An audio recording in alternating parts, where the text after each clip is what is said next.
Break के बाद एक बार फिर से आपका स्वागत है। ब्रेक से पहले हम चर्चा कर रहे थे साधिका के साथ। एक बार राकेश जी आपके पास मैं आऊंगा। विषय वही है कि शायद इन विषयों को इसलिए उठा लिया जाता है कि इनमें बहुत ग्लैमर होता है, लोगों की जिज्ञासा होती है, लेकिन समाज में बहुत सारे ऐसे विषय होते हैं, बहुत सारी भंवरियां होंगी, लेकिन इस विषय में शायद राजनीति इन्वॉल्व थी, मामले को हाइप ज़्यादा मिली। इससे पहले चाहे एक राजस्थान बेस ही एक फिल्म आई थी बवंडर, जगमोहन मुंद्रा की शायद फिल्म थी, उसमें भी क्योंकि उस मामले को हाइप मिली, लेकिन जिन मामलों को हाइप नहीं मिल पाती वो शायद हमारे फ्रेम के लायक नहीं होते। ऐसी बात नहीं है। जिन मामलों को हाइप मिल जाती है, आप ये समझिए वो निगाह में आ जाते हैं फिल्मकार की भी। जिन मामलों को हाइप ही नहीं मिल पाती वो निगाह में नहीं आ पाते। एक तो रीज़न ये भी रहता है। और जो ग्लैमर और जो आपने बाकी तड़कों की बात की, वो तो सब स्टोरी में होते हैं। ऐसी कोई स्टोरी ही नहीं है जिसमें विलेन ना हो, ऐसी कोई स्टोरी ही नहीं है जिसमें कोई लव ना हो, ऐसी कोई स्टोरी नहीं है जिसमें रोमांस ना हो। तो स्टोरियाँ तो सब वही होती हैं, घूम फिर के सब कुछ वही चलता है, लेकिन नाम हम अलग अलग दे देते हैं, किरदार अलग बन जाते हैं। एक एक और बात राकेश जी, यहाँ पर बड़ी जो एक बात है, क्योंकि इस फिल्म में राजनीतिक लोग जुड़े हुए हैं और मुख्य भूमिका में राजनीतिक लोग हैं, इसलिए आपको फिल्माना भी पड़ेगा। ये आने वाले वक्त में एक बड़ी चुनौती भी हो सकती है कि आप जब राजनीतिक लोगों को सीधे किरदार के रूप में ढालेंगे, उनके नाम किरदारों के आसपास होंगे, तो उनके समर्थक भी होंगे, मास लीडरशिप है। बिल्कुल होंगे, और ऐसा मुझे भी लगता है कि ऐसा हो सकता है कुछ भी।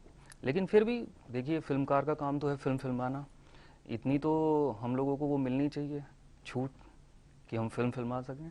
लेकिन समाज के विषय हैं, समाज के विषयों को जब फिल्माते हैं तो बहुत सारी चीज़ों में सेंसिटिविटी बरतनी पड़ेगी। एग्जैक्टली, बिल्कुल बिल्कुल बरतनी पड़ेगी। रंजीत जी, कुल मिलाकर जो इनसे मैंने कहा कि पॉलिटिशियन बहुत लोग होंगे, कहीं ऐसा तो नहीं कि लगता है कि पॉलिटिशियन भी होंगे, भंवरी भी होगी, विवाद भी होगा, तो फिल्म को फायदा भी होगा? सर फायदा तो बात की बात है, लेकिन पहले विवाद होगा, झगड़ा होगा, पिक्चर बनेगी, उसके बाद की बात है। और विवाद हम करेंगे नहीं, क्योंकि हम ऐसा दिखाने जा रहे हैं कि हम किसी की भावनाओं पर ठेस नहीं पहुंचने देंगे। अब सादिका, एक बात है कि इस फिल्म में अभी तक अगर रियल भंवरी की बात की जाए तो ना उसको न्याय मिला है और ना उसका क्लाइमैक्स हुआ है, लेकिन फिल्म का एक क्लाइमैक्स होगा क्योंकि फिल्म को क्लाइमैक्स पे खत्म करना पड़ेगा। तो कुल मिलाकर फिर वो स्टोरी, आपको लगता है कि स्टोरी लाइन जो थी भंवरी की रियल स्टोरी के आसपास है, अगर हम उसी स्टोरी के आसपास चलते तो शायद न्याय की तरफ भी हम बढ़ते, फिल्म के जरिए एक संदेश देते? हाँ, हमारी फिल्म में डेफिनेटली एक लेसन है, एक संदेश है।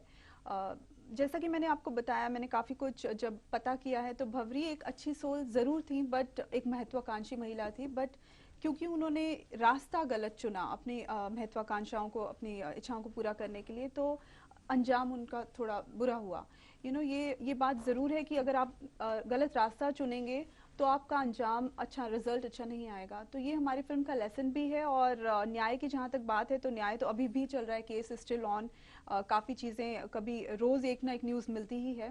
तो आई एम श्योर जब तक हमारी मेकिंग चलती रहेगी, हमें काफ़ी और इन्फॉर्मेशन मिलती रहेंगी। सादिका, एक बड़ा सवाल है क्योंकि ये बहुत चैलेंजिंग रोल होगा आपके लिए, तो क्योंकि एक ऐसी महिला जो रियल कैरेक्टर में कहीं ना कहीं थी और उसने जैसे अपनी लाइफ की, उसके बाद उसका मर्डर होता है, तो एक बड़ा चैलेंजिंग रोल है। लगता है ये एक बहुत बड़ा आपके लिए तो ब्रेक बनेगा, लोग शायद सादिका को आते जाते लोग भंवरी कहने लगे। जी हाँ, ये मेरे लिए बहुत ज़्यादा अच्छी बात होगी, मेरे लिए सक्सेस होगी अगर सादिका रंधावा को भंवरी कहने लग जाएंगे लोग।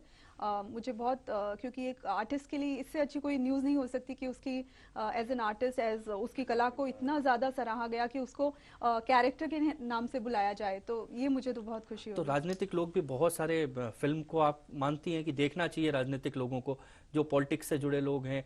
इस फिल्म में आप कह रहे हैं कि हम सीख भी देंगे, तो राजनीतिक लोगों को ये फिल्म देखनी चाहिए? सबक होगा या उनका चरित्र पर्दे पे होगा? देखिए, जैसा मैंने आपको बताया कि ना तो आप कहिए कि सबक होगा, ना कहिए कि उनका चरित्र होगा। एग्जैक्टली जो हुआ है, हम उसके आसपास सिर्फ फिल्म का ताना बाना बोल रहे हैं। इसीलिए राकेश मैं कह रहा हूँ कि वो शायद उनका चरित्र वर्णन आप बड़ी अच्छी बखूबी क्या पर्दे है पे कर रहे कि हैं। आप ये तो कह नहीं सकते कि 100% सभी लोग इस जैसे हैं या 100% सब लोग इस तरह के हैं। तो कोई कैसा है, कोई कैसा है, तो ह्यूमन नेचर देखिए है। अच्छे बुरे लोग हर हर जगह जगह पर होते हैं, और आप कैसे एक महिला होने के आप महिला होके आप किस तरह अपने आप को सिक्योर करते हुए अपनी इच्छा, अपने महत्वाकांक्षी भी हैं, तो अगर आप एम्स को अपने पूरे करते हैं वो बड़ी बात है। मैंने जैसे कि कहा कि अगर आपका रास्ता आप गलत चुनते हैं तो उसके परिणाम आपको झेलने ही पड़ते हैं। बाकी मैं ये नहीं कहूंगी कि कोई इंसान गलत है या सही है ये पहचान होती है, बिल्कुल नहीं। हर इंसान में भगवान और शैतान दोनों होते हैं। चलिए राकेश जी, इन्होंने कहा भगवान और शैतान दोनों होते हैं, लेकिन फिल्म बनाते समय चूंकि फिल्म मनोरंजन के लिए बनती है, Exactly. लेकिन एक बड़ी बात यहाँ पर है कि चूंकि ये फिल्म राजनीति से जुड़ी है, इसलिए कहीं ना कहीं ये सवाल भी उठ सकते हैं कि क्या राजनीतिक जुड़ाव भी इस फिल्म से कुछ है, इसलिए इस फिल्म को पर्दे पे लाया जा रहा है। नहीं, ऐसा कुछ नहीं है, ऐसा कुछ नहीं ये है। सवाल entire- उठने लाजमी है। जब जब फिल्म रिलीज होगी तो बहुत सारे सवाल उठेंगे, फिल्म से पहले भी उठेंगे, क्योंकि शायद मुझे लगता है कि आप लोगों की जो प्लानिंग है कि इस फिल्म को सबसे जल्दी रिलीज करने की, Exactly. क्योंकि और फिल्में भी भवरी के आसपास बनेंगी। बनेंगी, बहुत बात की बात है। अभी तो उनकी स्क्रिप्ट भी नहीं है किसी के पास, हमारा तो प्रोडक्शन की स्टार्ट हो गया है। तो बाकी जो आपने कहा ना कि बात की मैसेज और ये, तो वो हमारी फिल्म में सब चीज़ें हैं। मतलब हम फिल्म का जो एंड आप पूछ रहे थे कि एंड किस तरह से कर रहे हैं, हम उसका ओपन एंड ही छोड़ रहे हैं। जब केस का फैसला नहीं आया है तो हम उसमें ये तो दिखा ही नहीं सकते ना कि कुछ हो गया।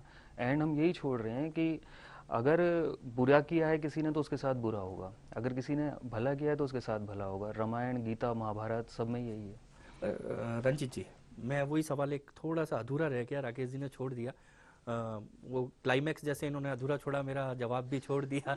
लेकिन मेरा मेरा जवाब वहीं का वहीं, मेरा सवाल वहीं का वहीं है कि बहुत सारे सवाल उठेंगे, क्योंकि विषय इतना सेंसिटिव है कि सवाल बहुत सारे खड़े होंगे, सोसाइटी से भी खड़े होंगे, राजनीति से भी खड़े होंगे।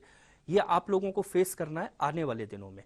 कहीं ये भी होगा कि कोई पॉलिटिकल प्रेशर होगा, इसलिए इन्होंने फिल्म बना दी, इसलिए इन्होंने दो लोगों को चरित्र को, दो चार लोगों के चरित्र को जरा शर्मसार करना था, इसलिए फिल्म बना दी। तो ये बहुत सारे सवाल खड़े होंगे। मैं आपकी बात कर रहा हूँ, उसमें एक आदमी का तो ऐसे बड़ा आदमी जिसका नाम ही इन्होंने काट दिया है, उस आदमी को भी दिखाने जा रहा हूँ। अच्छा, यानी फिल्म में कुछ खुलासे भी होंगे। बिल्कुल होंगे। तो ये तो बहुत बहुत चैलेंजिंग बिल्कुल, होगा। एक केंद्रीय मंत्री का नाम है जिन्होंने जब सीबीआई ने काट दिया, उसको मैं दिखाने जा रहा हूँ, और इसका चैलेंज है मेरा। तो क्या जब वास्तविकता के धरातल पर ये फिल्म आएगी तो और ज्यादा सवाल खड़े होंगे राकेश जी, क्योंकि ये कह रहे हैं कि हम ऐसे नाम भी हम दिखाने जा रहे हैं पर्दे पर जो शायद रियल, मैं बिल्कुल करेक्टर होगा तो लोग सीधे सीधे पहचानेंगे। तो बहुत सारे सवाल भी खड़े होंगे। सवाल तो देखिए अब भी खड़े हुए हैं, बहुत से सवाल ऐसे हैं जो अनछुए रह गए हैं इस केस में भी। भंवरी ने ऐसा किया, क्यों किया, मोटिव क्या था, वो सब चीजें अभी भी कुछ नहीं है, खुलासे नहीं। उसके पीछे हाथ किसका था, उसको कैसे ट्रैप आप किया। लोगों से इतनी रिसर्च आप लोगों ने की, इस पर भी मैं चर्चा करूंगा, इस पर भी मैं आपके साथ चर्चा करूंगा। फिलहाल आगे बढ़ने से पहले यहाँ पर लेते हैं एक छोटा सा ब्रेक।